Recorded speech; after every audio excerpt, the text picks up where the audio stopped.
जी देखिए, जो मैटर हुआ है उसमें क्या होता है, यहाँ पे heat of high rise private limited करके कंपनी है, जिसमें वहाँ के जो सीए थे, जो सारे क्या होता है ये फाइनेंशियल का देखरेख वगैरह करते थे, उन्हीं के माध्यम से कंप्लेंट लॉन्च की गई थी 29/1/2026 को। और इस कंप्लेंट के अंतर्गत कंपनी से लगभग 50 लाख रुपए के गबन होने का बात सामने आया था। जब इसमें आगे तफ्तीश की गई तो पाया गया कि कर्नाटका की इस्लामिक कोऑपरेटिव बैंक करके एक बैंक अकाउंट था वहाँ पे, और उसी में 50 लाख रुपए ट्रांसफर हुए थे। आगे जब तफ्तीश जारी की गई तो इसे पता चला कि वो जो बैंक अकाउंट है इस्लामिक कोऑपरेटिव का, उसमें एक जॉइंट होल्डर के रूप में तकरीबन 2 लोग थे, और उसमें से एक जो है आज पकड़ा गया है, शिमोगा का रहने वाला है, मोहम्मद अफसर इसका नाम हुआ। और प्रायः भी इससे पहले भी इनके द्वारा इस टाइप के कांड किए जा चुके हैं।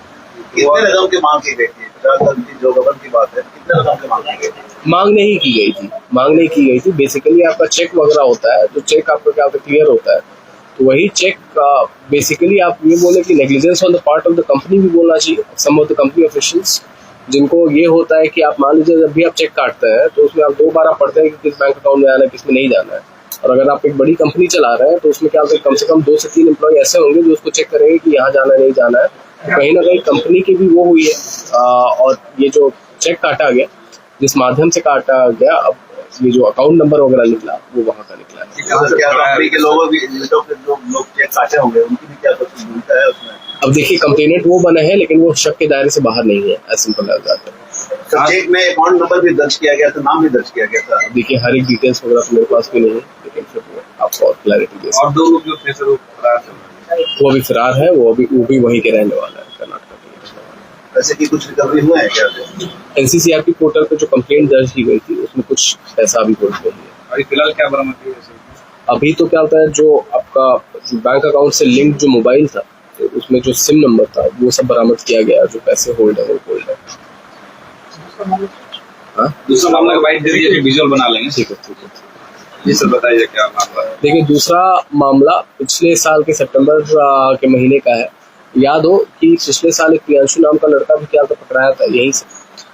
मामला म्यूल अकाउंट्स खोलने का है। म्यूल अकाउंट्स खुलवा के उसमें फर्जी तरीके से मतलब पैसे के इसका ट्रांजैक्शन का है। कहने का मतलब हर ट्रांजैक्शन के एवज में आपको कुछ ना कुछ परसेंटेज उसका मिलेगा।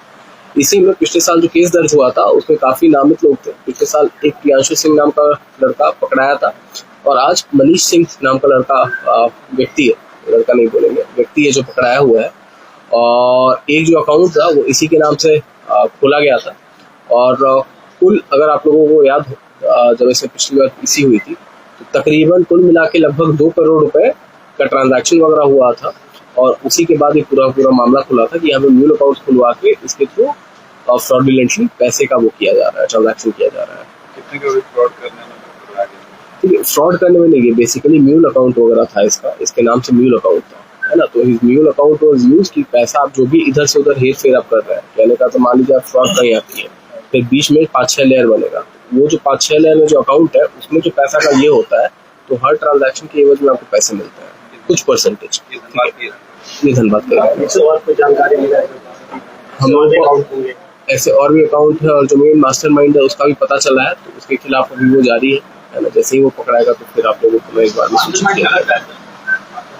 अब हर एक चीज बता दें यहाँ पे, तो मान लीजिए पकड़ने में तो मुश्किल नहीं होगा। सर ये जो पकड़ाया है कौन सा लेयर का है? First layer. ये सब डायरेक्ट